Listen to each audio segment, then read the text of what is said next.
Le dije a mi hermano si me podía alojar en su casa por un mes, ya que estaba con visa de turista. Él me dijo que sí, pero ahora me quiere echar de su casa solo porque también llevé a mi novio y sus 3 hijos de otro matrimonio. Me estaban jalando del brazo como si yo fuera una delincuente, con los tacones hundiéndose en la alfombra cara y los ojos de toda esa gente clavados en mí, y encima mis hijastros, llorando como si los estuvieran deportando en vivo y en directo. La música se cortó, el silencio fue un juicio, y mi hermano Esteban con un micrófono, como si fuera el dueño del mundo, diciendo que tenía una plaga en su casa. Yo, con la cara caliente de rabia, con el vestido ya arrugado por manos ajenas, entendiendo en ese segundo que me había tendido una emboscada social. Y sí, me quedé mirando los fuegos artificiales desde la acera como una extraña frente a la vida de alguien más. Y si ya estás pensando que exagero, espera, porque esto empezó de la manera más absurda posible. Yo no iba a invadir nada, para empezar. Yo soy Raquel, y si estaba con visa de turista, fue porque yo estaba en transición, en reconstrucción, en ese limbo donde una mujer inteligente se rehace y la gente mediocre le llama estar de paso. Le pedí a mi hermano Esteban que me alojara un mes, nada más, porque yo no soy un estorbo, yo soy familia, y además él tiene una casa enorme, de esas donde una persona sola se pierde de habitación en habitación como si viviera en un museo. Esteban me dijo que sí, con esa sonrisita de, claro, hermanita, lo que necesites, como si él fuera el Salvador, como si me hiciera un favor monumental por abrir una puerta que ni siquiera usa. El problema real fue que Esteban vive en una realidad paralela donde él cree que la vida se organiza como un calendario corporativo. A mí me dijo, un mes, como quien dice, un rato, pero cuando llegué con Kevin, mi novio, y con sus 3 hijos, se le torció la cara como si yo hubiera traído una bomba biológica. Y ojo, yo no llevé a nadie, yo vine con mi vida. Kevin no es un accesorio, es mi pareja, y los niños no son muebles que se dejan en la calle. Si Esteban iba a jugar al hermano generoso, tenía que aceptar el paquete completo, porque yo no estaba en posición de andar separando mi amor por la comodidad de él. Yo sabía desde el primer día que Esteban me estaba midiendo, analizando, como si yo fuera un proyecto fallido que le manchaba la reputación. Él tiene esa obsesión enfermiza por lo presentable. Su casa no se siente como casa, se siente como una sala de espera de banco premium. Todo blanco, todo con olor a velas carísimas, y nada que parezca humano. Los niños de Kevin, obvio, son niños. Se ríen, corren, tocan cosas, preguntan. Y Esteban se pone tenso con cualquier sonido, como si la risa infantil fuera una falta de respeto a su ego. Y claro, como si no fuera suficiente, llegó el tema de Año Nuevo. Esteban organiza una fiesta elegante para sus amigos y socios, y cuando digo elegante, no hablo de buena energía y brindis. Hablo de esa elegancia tóxica donde todo el mundo finge que es feliz mientras compite silenciosamente por quien tiene la vida más pulida. Yo escuchaba sus llamadas, su tono falso de anfitrión perfecto, y me daba hasta pena. Esteban vive para que lo aplaudan personas que ni siquiera lo quieren. Yo, en cambio, soy real. Yo soy calor. Yo soy familia. Y esa casa, aunque él se crea rey, también tiene mi historia adentro. El 30 de diciembre, como quien entrega una notificación legal, me dijo que yo y mi circo teníamos que estar fuera de la casa antes de las 6 de la tarde del 31. Así, con esas palabras. Circo. Como si Kevin fuera un payaso y los niños fueran animales. Me lo dijo con calma, pero con esa calma fría de alguien que ya se imaginó a sí mismo ganando. Según él, yo estaba arruinando su imagen. Según él, sus socios no podían ver que su hermana estaba ahí, de prestada. Según él, yo debía desaparecer para que él pudiera fingir que su vida es perfecta. Y ahí fue cuando yo entendí lo que realmente estaba pasando. Él quería borrarme. Quería que yo fuera invisible. Quería que yo saliera por la puerta de atrás para que su mundo de copas finas y conversaciones vacías siguiera intacto. Y yo, perdón, pero no. Yo no soy una mancha que se limpia. Yo no soy un secreto vergonzoso. Si Esteban quería presumir familia, entonces iba a tener familia. Y si no quería, pues mala suerte, porque yo también tengo derecho a existir en esa casa que me abrió con tanta generosidad. Fue una decisión lógica, no impulsiva. Yo no iba a arruinar la fiesta. Yo iba a integrarme. Iba a demostrar que yo también sé estar a la altura. Que puedo encajar, que puedo ser encantadora, que puedo ser la anfitriona perfecta si me lo propongo. Y, seamos honestos, también quería que Esteban sintiera lo que es perder el control por una vez. Porque él cree que el mundo le pertenece por pagar una hipoteca y vestir trajes. No. La vida no funciona así. Entonces tomé la idea más obvia. Si él quería una fiesta de él, yo iba a volverla una fiesta de la casa, y la casa también era mía mientras yo estuviera ahí. Kevin entendió de inmediato, porque Kevin es un hombre que sabe lo que es tener que defender su lugar.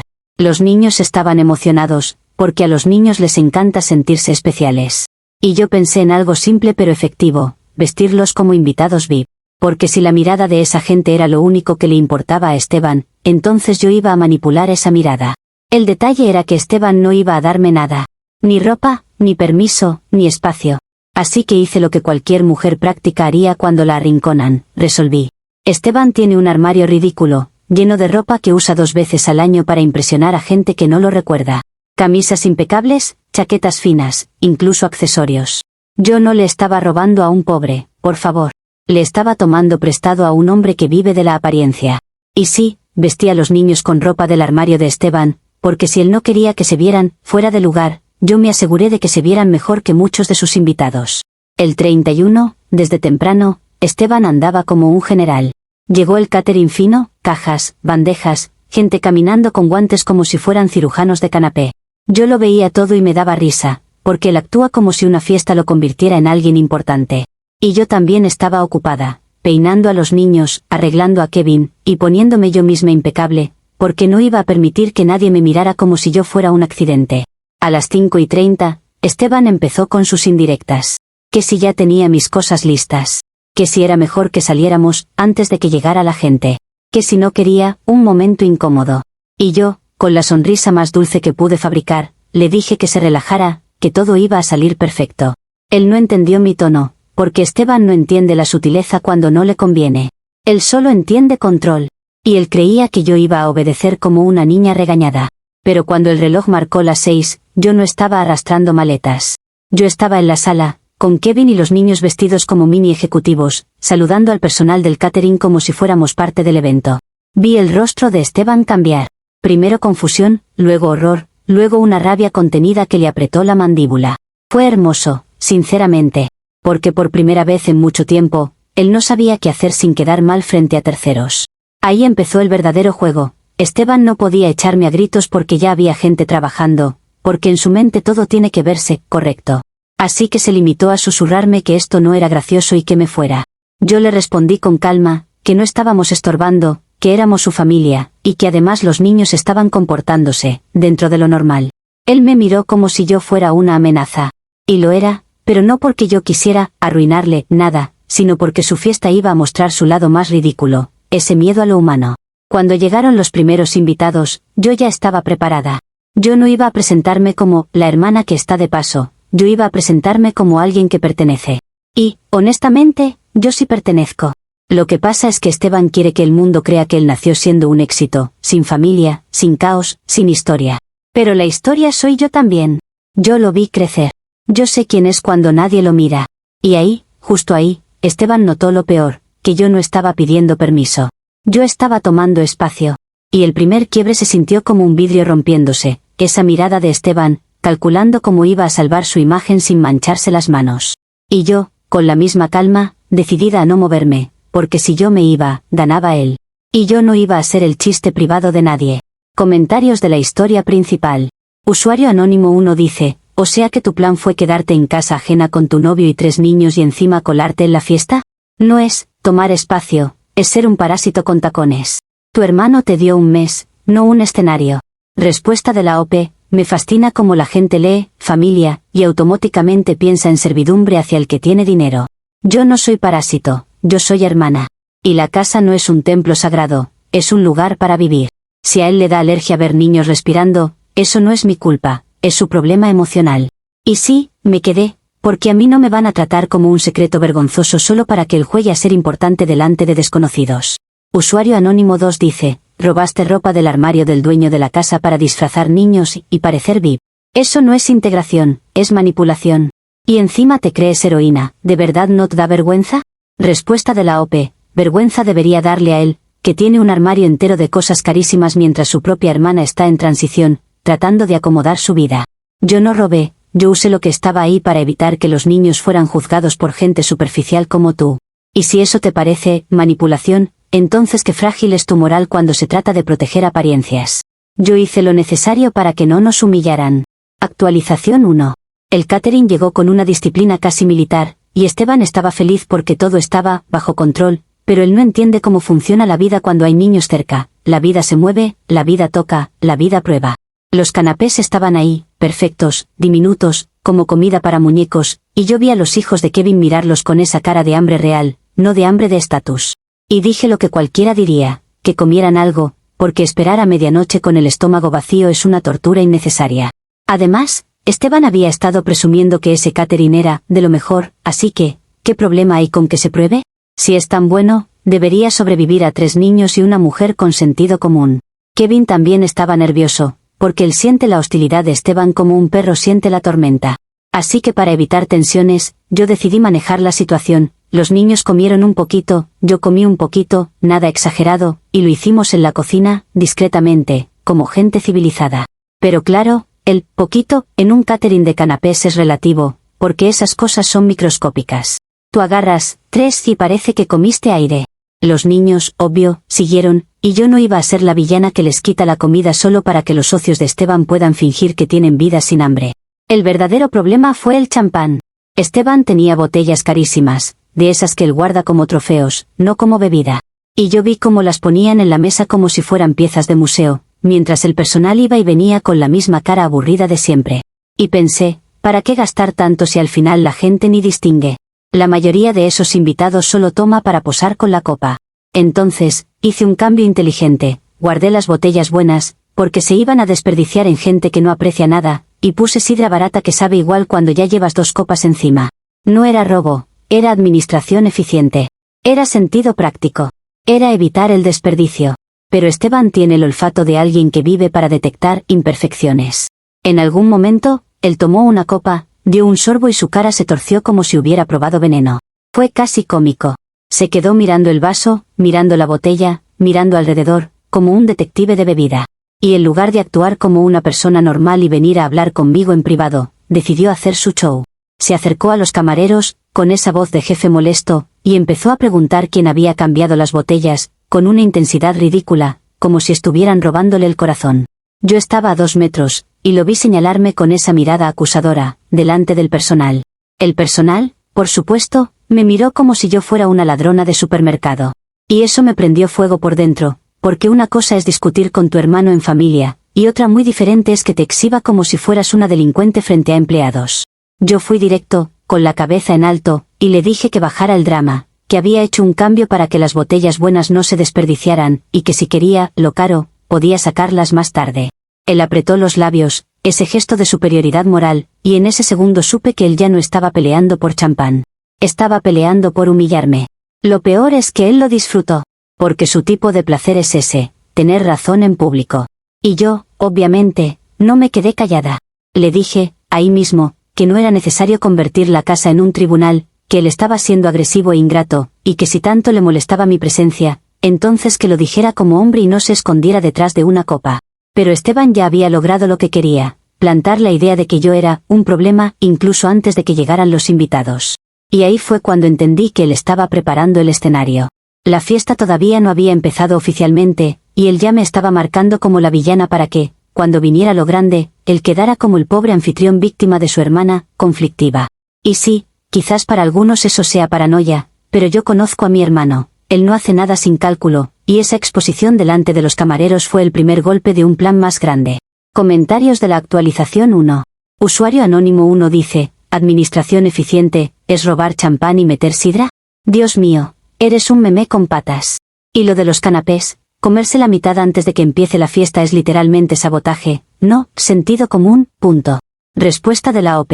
Sabotaje es lo que hace alguien que quiere destruir por placer, y yo no quería destruir nada, yo quería que las cosas funcionaran. ¿Tú sabes lo que cuesta una botella de champán caro? ¿Tú sabes lo que es ver cómo lo desperdician personas que ni se lo merecen? Pero claro, como a ustedes les encanta lamerle las botas al anfitrión exitoso, cualquier cosa que haga la hermana es un crimen. Yo evitaba desperdicios, ustedes inventan villanas. Usuario anónimo 2 dice, tu hermano te dio techo y tú le pagas comiéndote su comida, cambiando su alcohol, usando su ropa, y encima gritando, ingrato. Ojalá te sacara antes de las 6. Respuesta de la OP, te juro que me impresiona cómo se les apaga el cerebro cuando escuchan la palabra, techo. Un favor no te convierte en dueño de una persona. Yo no soy un mueble que se guarda cuando llegan visitas. Yo soy familia, y yo también tengo dignidad. Y si él no soporta que en su casa haya vida real en vez de decoración, entonces el problema no soy yo, es su necesidad enfermiza de control y de quedar bien con gente que mañana ni se acuerda de su nombre. Actualización 2. Cuando empezaron a llegar los invitados, yo ya estaba en modo supervivencia social, porque después del numerito de Esteban con la sidra, quedó clarísimo que él me quería chiquita, callada y escondida detrás de una puerta. Pero yo no me escondo. Yo soy Raquel, y si me querían borrar, entonces yo iba a hacer lo contrario, ocupar el espacio con elegancia. Me paré en la sala como si ese fuera mi lugar natural, arreglé un cojín como quien marca territorio, y le pedí al hijo mayor de Kevin que sonriera y saludara, porque si ellos iban a mirarnos, entonces nos iban a mirar bien. Yo no iba a permitir que nos trataran como una nota al pie. El primer grupo entró con esa risa plástica de gente que se abraza sin sentir nada.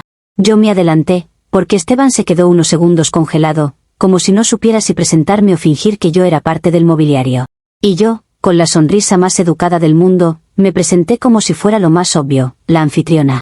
No dije, soy la dueña, de manera literal, porque no soy tonta, pero lo insinué con el tono, con la confianza, con esa forma de moverte como si nadie te pudiera cuestionar. Ofrecí copas, indiqué dónde estaban los abrigos, guié a una pareja hacia la mesa de bocaditos, y en cuestión de minutos la gente ya me estaba respondiendo como si yo fuera parte del protocolo. Esteban se puso rígido, y eso fue lo mejor, porque su cara gritaba que se estaba tragando un volcán. Yo lo veía desde el rabillo del ojo, corriendo de un lado a otro como un gerente que perdió el control del evento, y me daba una satisfacción particular. Porque él siempre se ha creído el adulto responsable, el que hace todo bien, el que no se equivoca, y ahí estaba, impotente, viendo cómo su fiesta se volvía menos, suya y más, de la casa, que es como debería ser. ¿O acaso la familia no forma parte del cuadro cuando conviene? Para dominar la conversación, yo hice lo que siempre funciona, conté historias. Y no eran historias malas, eran historias reales. La gente adora que el perfecto Esteban tenga grietas humanas, porque así se sienten menos pequeños. Yo conté anécdotas de cuando éramos niños, de cómo él era obsesivo incluso a los 10 años, de cómo se estresaba por tonterías, de cómo lloraba cuando algo no salía como quería. Lo hice con gracia, con ese tono de hermanita que se ríe con cariño, pero también con la intención de bajar a Esteban de su pedestal frente a sus socios, porque honestamente, alguien tenía que recordarle que no es un dios corporativo, es un hombre que viene de un hogar normal. Y ahí fue donde pasó lo impensable. Yo estaba contando la historia clásica de, cuando Esteban se orinaba en la cama, que es una de esas cosas que te hacen reír porque es inocente y nadie se muere por eso, pero en el momento de decir el nombre, se me cruzaron los cables. No sé si fue el ruido, la tensión, el champán falso, o la mirada asesina de Esteban que me estaba perforando, pero confundí el nombre y terminé narrando, con lujo de detalles, una anécdota que era mía. Mía. La historia completa de una noche horrible de infancia, contada en voz alta, con ejecutivos mirándome, y con ese segundo de silencio donde el mundo se da cuenta de que la graciosa no era la otra persona, era yo. Yo intenté arreglarlo rápido, como cualquiera haría, riéndome y diciendo que era una confusión, que en mi casa esas cosas se mezclaban, que al final éramos niños y ya. Pero la risa ya había cambiado de temperatura. La gente sonrió con esa incomodidad que te deja desnuda.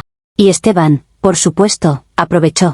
No dijo nada, pero su cara lo dijo todo. Esa satisfacción cruel de, ya te humillaste sola. Yo sentí el golpe en el estómago, pero no podía derrumbarme ahí.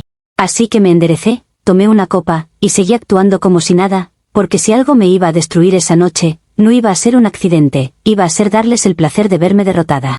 Comentarios de la actualización 2. Usuario anónimo 1 dice, no puedes decir que no dijiste, soy la dueña, cuando literalmente te comportaste como si lo fueras. Eso es usurpación social. Y lo de las historias humillantes, tú querías aplausos a costa de tu hermano, y te salió el tiro por la culata. Respuesta de la OP. A mí me da risa como ustedes usan palabras grandes para ocultar que simplemente les molesta una mujer que no se queda en el rincón. ¿Usurpación social? Por favor. Yo ayudé a que la fiesta fluyera porque Esteban estaba tan obsesionado con el control que se le notaba el estrés en la frente. Y lo de las historias no fue humillar, fue humanizar. Si a él le aterra que lo vean como una persona normal, eso no es mi pecado. Es su fragilidad de ego. Usuario anónimo 2 dice, el universo te castigó en tiempo real. Fuiste a contar que Esteban se orinaba en la cama para dominar, y terminaste confesando que eras tú. Eso no es mala suerte, es tu necesidad desesperada de atención explotándote en la cara. Respuesta de la OP, qué fácil es escribir desde la comodidad de no estar ahí, ¿no? Yo no estaba desesperada, yo estaba controlando una situación hostil donde todo el mundo me miraba como intrusa. Uno hace lo que puede para entrar en el ambiente. Y sí, me equivoqué con un nombre, porque soy humana, no una máquina, pero eso no convierte mi intención en maldad. Ustedes confunden un accidente con un juicio moral porque les encanta sentirse superiores. Actualización 3. Después de ese ridículo involuntario, yo estaba con los nervios encendidos. No porque me sintiera culpable, sino porque entendí que Esteban estaba esperando cualquier tropiezo para convertirme en el chiste oficial de la noche. Y mientras los adultos se llenaban la boca con conversaciones de negocios y risas falsas, los niños de Kevin empezaron a aburrirse, que es lo más normal del mundo.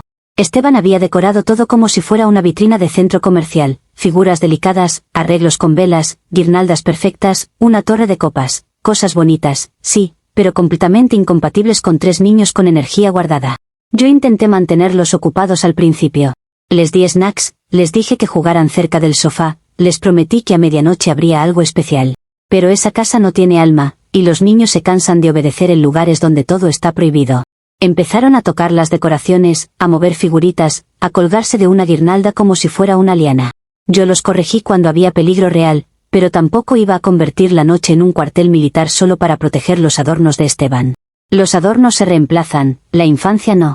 Entonces vino el primer invitado quejoso, de esos que miran a los niños como si fueran una plaga. Se acercó con cara de superioridad y soltó una queja sobre el desorden y la falta de control. Y a mí se me encendió la sangre porque esa clase de gente siempre cree que los niños deben existir solo cuando están callados. Yo reaccioné como tenía que reaccionar, defendí a los niños. Dije, con firmeza, que eran niños expresando su energía, que no estaban haciendo nada terrible, que el mundo no se acaba porque una guirnalda se mueve. Lo dije con una sonrisa, pero por dentro estaba lista para pelear, porque yo no iba a permitir que humillaran a los hijos de Kevin frente a esa gente que cree que el lujo es silencio. El problema es que Esteban escuchó, y su cara se volvió una máscara de furia. Él vino rápido, con esa postura de yo mando, y empezó a decir que por favor cuidáramos la decoración, que era importante, que sus invitados, siempre sus invitados. Yo lo miré con calma, porque si él quería convertir a los niños en enemigos, entonces él era el monstruo de la historia, no yo. Y ahí, justo cuando yo estaba convencida de que estaba defendiendo algo justo, pasó lo que nadie quiere que pase en una fiesta elegante. Uno de los niños, el del medio, se puso pálido de golpe. Yo alcancé a pensar que era cansancio o que se había empachado con canapés, pero no. En un segundo, el niño vomitó. Y no vomitó en el piso, no vomitó lejos, no vomitó, controlado. Vomitó encima de un abrigo de bisón. Un abrigo de bisón que estaba sobre una silla, como si fuera un trono. Y cuando levanté la vista, vi la cara de la mujer dueña del abrigo, la jefa de Esteban. Su superior directa. La persona que probablemente decide si Esteban asciende o muere socialmente en su oficina. Fue como ver un meteorito cayendo sobre mi cabeza. La mujer se quedó congelada con esa expresión de alguien que no puede creer lo que está viviendo, y luego soltó un grito contenido, de esos que no son escandalosos pero atraviesan la sala. Esteban corrió como si el bisón fuera un órgano vital, y yo me moví para ayudar, porque a ver, yo no soy un monstruo, yo no iba a quedarme mirando. Pero ahí fue cuando el ambiente cambió por completo. Ya no era una fiesta. Era un tribunal. Y el juez tenía el abrigo manchado. Comentarios de la actualización 3. Usuario anónimo 1 dice, qué curioso que todo lo justificas con, son niños. No, son niños sin límites porque tú decides que las reglas son opcionales. Y terminar con vómito en un abrigo de bisón de la jefa, eso no es infancia, es negligencia. Respuesta de la OP, negligencia sería dejar a un niño solo en la calle, no permitir que se mueva en una casa. Ustedes quieren niños decorativos, que existan como muñecos para no incomodar al adulto. Yo no crío así. Y lo del vómito fue un accidente biológico, no una conspiración. ¿Qué querían? ¿Que yo predijera el futuro? Estaban buscando cualquier excusa para verme como la villana, y el cuerpo de un niño no sigue protocolos de etiqueta. Usuario anónimo 2 dice, literalmente arruinaste la carrera de tu hermano por capricho. Te colaste, humillaste, y ahora destruyes cosas y enfermas niños. ¿Por qué no te fuiste a las 6 como te dijo?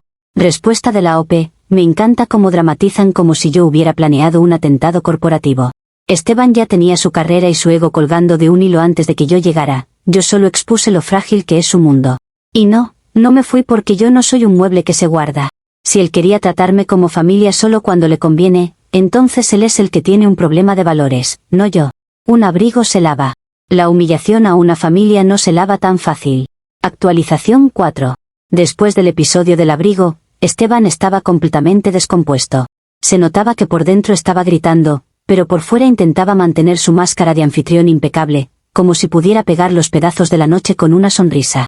Yo, por mi parte, estaba en modo defensa total, porque ya no importaba lo que hiciera, para esa gente yo era el caos con piernas. Pero también pensé algo muy simple, si ya me iban a odiar, entonces al menos mis niños iban a tener una razón para sonreír.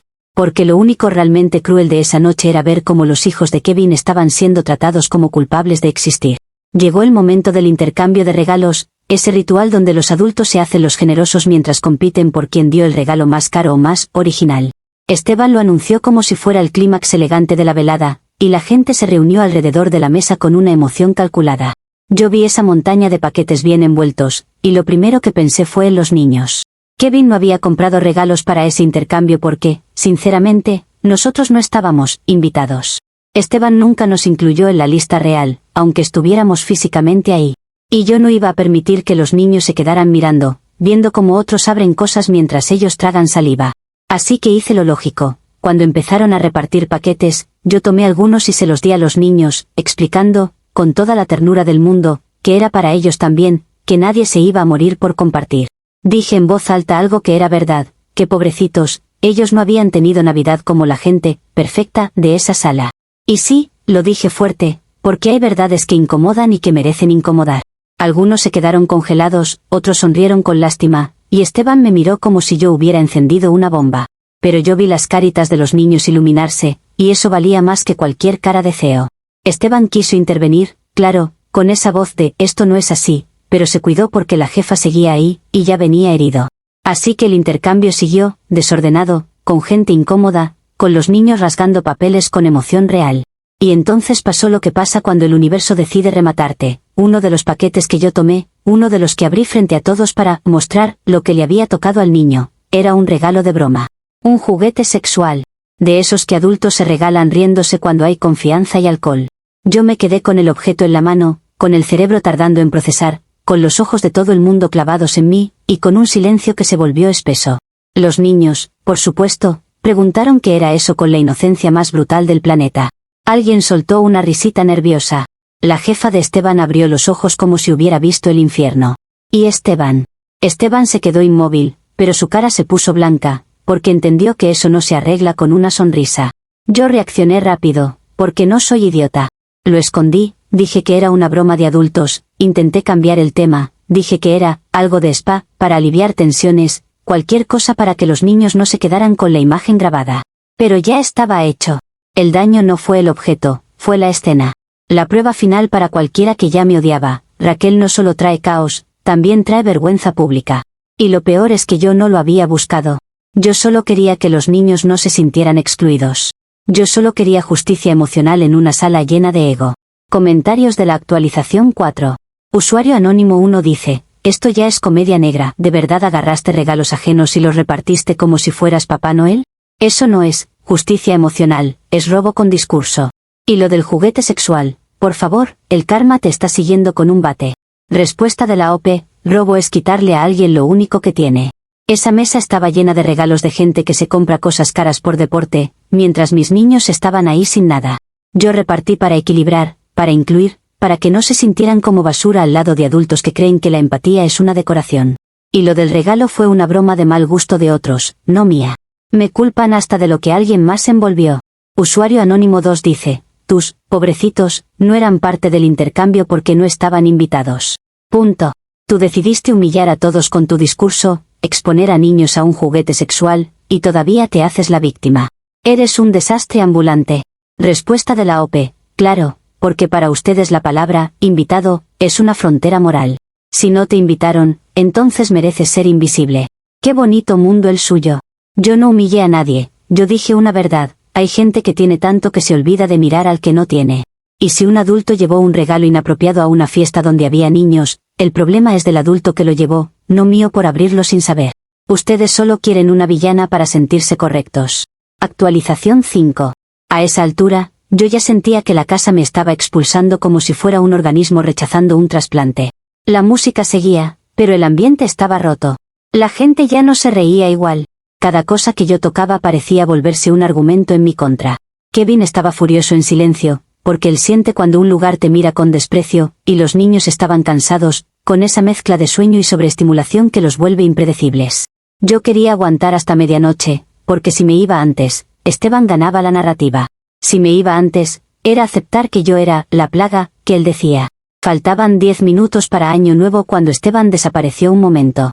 Yo pensé que iba a encerrarse a llorar o a llamar a alguien para quejarse, porque a él le gusta victimizarse con gente que lo valida. Pero no. Esteban volvió con un orden extraño en la postura, como alguien que ya tomó una decisión fría. Se acercó al equipo de música, hizo un gesto, y de pronto la música se apagó. Así, en seco. Ese tipo de silencio no es normal en una fiesta, es un anuncio de sentencia. Esteban tomó un micrófono. Y ahí entendí que él no quería resolver nada, él quería espectáculo. Con esa voz de anfitrión que se cree elegante, pidió disculpas a todos, como si la situación fuera una incomodidad que le cayó encima, y soltó la frase más humillante de mi vida, que tenía una plaga en casa. Plaga. No dijo, problema familiar. No dijo, situación incómoda. No. Plaga. Y lo dijo mirando hacia mi dirección, para que nadie tuviera dudas de quién era el insecto que iban a aplastar. Y entonces los vi. Guardias de seguridad. No invitados grandes cuidando la puerta, no amigos corpulentos, no. Guardias. Contratados. En secreto. Para sacarnos. Fue ahí cuando me cayó la verdad como un balde de agua helada. Esteban lo planeó. No era un impulso. Él no se limitó a pedirme que me fuera, él preparó el momento exacto para expulsarme frente a todos, como un rey echando a una sirvienta. Los guardias se acercaron, con manos firmes, con esa neutralidad de trabajo, y empezaron a decirnos que debíamos salir. Kevin se levantó de golpe, indignado, y yo también, porque yo no iba a caminar con la cabeza baja como si estuviera siendo arrestada por existir. Intenté hablar, intenté hacerle entender que eso era innecesario, que estaba exagerando, que estaba siendo cruel por puro orgullo. Pero Esteban no quería escuchar. Él quería cerrar el año con una victoria social. Los guardias tomaron a Kevin por el brazo, yo me resistí lo justo para que quedara claro que esto era una injusticia, y los niños empezaron a llorar asustados, porque nadie entiende por qué de pronto te empujan hacia una puerta cuando hace 5 minutos estabas abriendo regalos. Nos sacaron a la calle, literalmente a la acera, con el frío pegándote en la cara y con el sonido de la fiesta quedándose adentro como una burla. A las 11:59, yo estaba ahí afuera, con Kevin tratando de calmar a los niños, con mi corazón golpeando como tambor, y con los invitados de Esteban asomándose al balcón como si estuviéramos en un zoológico. Algunos se rieron. Otros abuchearon, sí, abuchearon, como si estuvieran viendo un show callejero. Y cuando explotaron los fuegos artificiales, vi las luces reflejadas en las ventanas de la casa de mi hermano, la misma casa donde yo se suponía que estaba, a salvo, por un mes. Recibimos el año nuevo en la acera, como expulsados, mientras adentro brindaban por la paz, que volvía cuando el caos se iba. Y lo más enfermo de todo es que Esteban se sintió héroe por hacer eso. Como si hubiera salvado su reputación. Como si yo fuera una peste y no su sangre. Comentarios de la actualización 5. Usuario anónimo 1 dice, te sacaron con seguridad privada y todavía no entiendes por qué. Eso es el nivel máximo de, ya no te soporto. Nadie contrata guardias para echar a alguien que solo quiere incluir a los niños. Te expulsaron porque fuiste una pesadilla. Respuesta de la OP, qué conveniente decir, te expulsaron porque lo mereces, cuando nunca te ha tocado estar en un país ajeno, con una visa limitada, dependiendo de un hermano que te sonríe de frente y te apuñala por la espalda. Los guardias no prueban que yo sea una pesadilla, prueban que Esteban es cobarde. Porque si él fuera un hombre, me habría hablado como familia, no como si yo fuera una amenaza pública. Él no quería paz, quería humillación, y ustedes celebran la humillación como si fuera justicia. Usuario anónimo 2 dice, la única plaga, ahí fue tu ego. Llevaste a un novio y 3 niños a casa ajena, comiste la comida, cambiaste el alcohol, usaste su ropa, te proclamaste anfitriona, arruinaste a su jefa, robaste regalos y abriste un juguete sexual frente a niños. Y todavía te crees la víctima. Increíble. Respuesta de la OP, increíble es la facilidad con la que arman una lista para simplificar una noche compleja y pintarme como caricatura. Yo no, me proclamé, yo sostuve una fiesta cuando el anfitrión estaba más preocupado por su imagen que por la humanidad básica. Yo no, arruiné a su jefa, un niño se enfermó, como pasa en la vida real, aunque a ustedes les ofenda que el cuerpo humano exista. Y sí, defendí a mis niños, porque nadie más lo iba a hacer en esa casa llena de gente fría. Si para ustedes eso merece abucheos en Año Nuevo, entonces el problema no soy yo, es el tipo de mundo que les parece normal.